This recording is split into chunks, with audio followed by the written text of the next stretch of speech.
নমস্কার, আমি দিশা। নতুন একটা পুজোর ভ্লগে তোমাদের সকলকে অনেক অনেক স্বাগত। তো আজ মহাসপ্তমী, সপ্তমীর অনেক অনেক শুভেচ্ছা। খুব ভালোভাবে তোমরা পুজোটা কাটাও। আর আমি তো কেমনভাবে কাটাচ্ছি সেটা তো অবশ্যই তোমাদের সাথে শেয়ার করব। তো এখন ওই 4:30 পৌনে 5টা মতন বাজে। আর সকাল দিকে আমি সেরকম কোথাও বেরোইনি, তাই কোনো ভ্লগ আমি করিনি। বিকেল দিকে বেরোবো, তো একটু পর তৈরি হবো এবার, তারপর সন্ধ্যের দিক করে বেরোবো।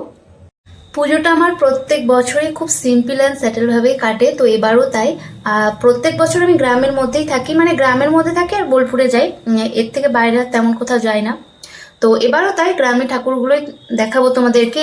আগের বছরের ব্লগে তোমাদের দেখিয়েছিলাম, তো এবার একটা এক্সট্রা ঠাকুর হয়েছে, তো যখন যাব তো তোমাদের সাথে শেয়ার করব। আর বোলপুরের মধ্যেই থাকি, তো আজকে ভাবছি বোলপুর যাব সপ্তমীর দিন। আজকে নর্মালি একটু ভিড়টা কম থাকবে, থাকবে না তেমন নয়, থাকবে, বাট আজকে যাবো ভাবছি। আর কালকে ভাবছি যে কালকে গ্রামে ঠাকুরগুলো দেখতে বেরোবো। তো ব্লগটা দেখতে থাকো, আশা করছি তোমাদের কিন্তু বেশ ভালো লাগবে। আর আজকে আমি যে আউটফিটটা পরবো সেটা তোমাদেরকে দেখাই, দাঁড়াও এক সেকেন্ড। দুটো টপের মধ্যে ডিসাইড করতে পারছি না যে কোনটা পরবো, মানে এইটা না এইটা। জিন্স তো এইটাই পরবো, এটা ঠিক করেছি জিন্স এটা পরবো, কিন্তু টপ কোনটা পরবো বুঝতে পারছি না। দেখা যাক কোনটা পরি না পরি, অবশ্যই তো দেখতে পাবে তোমরা। এটা আমার মনে হয় এটা আজকের জন্য ভালো লাগবে। ওটাও ভালো লাগছে, ওটাও ভালো লাগছে, দেখা যাক কোনটা পরি। তো চলো তৈরি হয়ে তারপর একবারে তোমাদের সাথে দেখা হচ্ছে। আমি একদম তৈরি হয়ে গেলাম, আর এই টপটাই আজ পরলাম।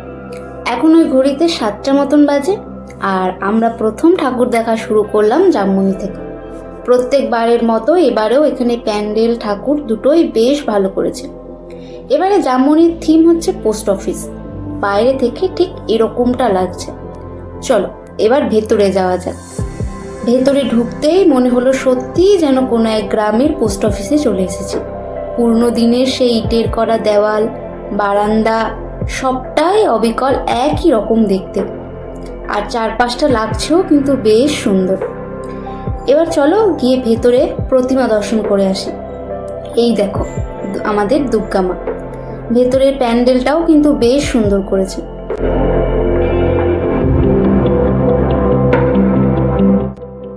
ভিড়টা আজ একটু বেশি ছিল। যাই হোক, এই প্যান্ডেলটা দেখার পর আমরা গেলাম মকরমপুরে, আর এই প্যান্ডেলটাও কিন্তু বেশ সুন্দর করেছে। এর ভেতরে ঢুকতে না ঢুকতে দূর থেকে ওই যে মাকে দেখা যাচ্ছে। প্যান্ডেলের পুরোপুরি মাথাটা জুড়ে বানর লাগানো, আর তার সাথে সাইডে রয়েছে রাম, লক্ষ্মণ, সীতা দেবী সবাই।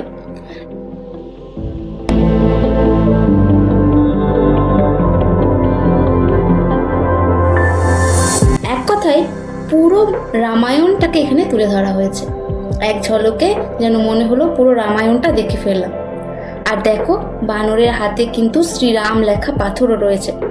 রাবণ সীতা দেবীকে যে জায়গায় হরণ করে রেখেছিল সেই গাছটাও এখানে তুলে ধরা হয়েছে।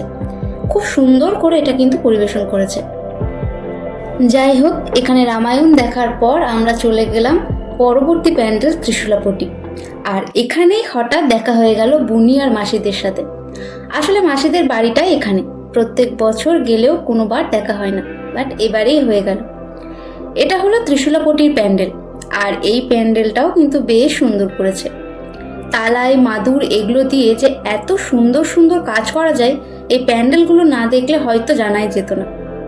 রাস্তায় এরকম একটা দুটো দুর্গা মাকে দেখে আমরা চলে গেলাম আমাদের পরবর্তী প্যান্ডেল দেখতে।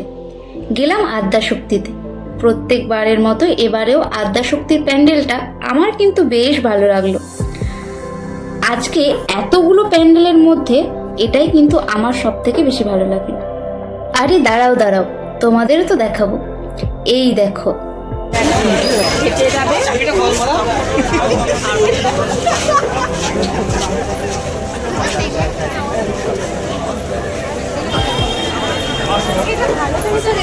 ছবি তুলে নিয়ে যাচ্ছিলাম। আমার মনে হচ্ছিল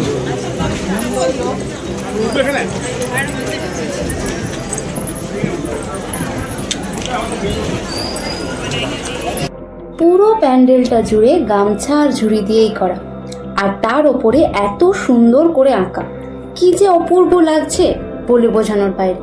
পুরো একেবারে বাঙালিয়ানা তুলে ধরা হয়েছে এখানে।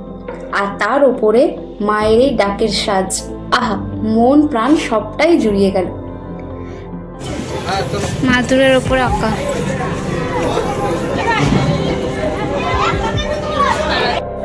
রাস্তায় এরকম লাইটের মধ্যে মধ্যে চলে গেলাম আমাদের পরবর্তী প্যান্ডেল নীলডাঙ্গা। এখানের প্যান্ডেলটাও কিন্তু বেশ সুন্দর করেছে। দূর থেকে এটাকে কোনো মন্দিরের থিম বলেই মনে হচ্ছে। আর এবারে দেখলাম প্রায় প্যান্ডেলের পাশে পাশে অনেক মেলা বসেছে। খুব বড় সড়ো নয়, বাট ছোটোখাটো অনেক জায়গাতেই কিন্তু মেলা বসেছে।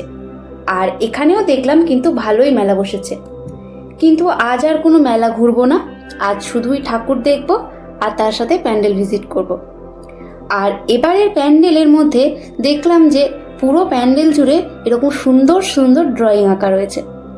যাই হোক, এখান থেকে একটু মোমো খেয়ে চলে গেলাম আমাদের পরবর্তী ঠাকুর দেখার উদ্দেশ্যে। আজ বোলপুরের সমস্ত প্যান্ডেলগুলো আর দেখা হবে না। এখন ঘড়িতে ওই 9:30 মতন বেজে গিয়েছে। আর একটা দুটো দেখে তারপর বাড়ির উদ্দেশ্যে এবার রওনা দেব। বাকি যেগুলো আছে সেগুলো অন্য একদিন এসে দেখে যাব।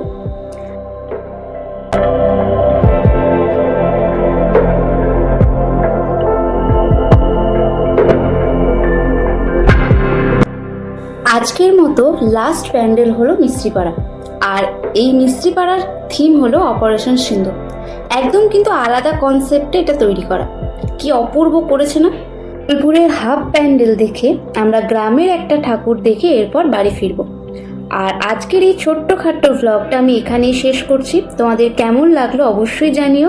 কোন প্যান্ডেলটা তোমাদের সব থেকে বেশি ভালো লাগলো সেটাও জানিও। তো সকলে খুব ভালো থেকো, সুস্থ থেকো, সাবধানে থেকো। আবারও দেখা হচ্ছে পরের একটা সুন্দর ভ্লগে। ততক্ষণের জন্য টাটা।